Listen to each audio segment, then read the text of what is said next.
মনে রং লেগেছে টুনি নাকি সিনেমার নায়িকা হয়েছে রং লেগেছে টুনির রং লেগেছে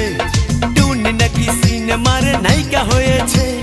সেই ছবিতে নায়ক নাকি থাকবে সাকিব খান ছবিটার নাম নাকি তুমি আমার জান টুনির জ্বালায় এবার আমার যাবে রে প্রাণ রং লেগেছে মনে রং লেগেছে টুনি নাকি সিনেমার নায়িকা হয়েছে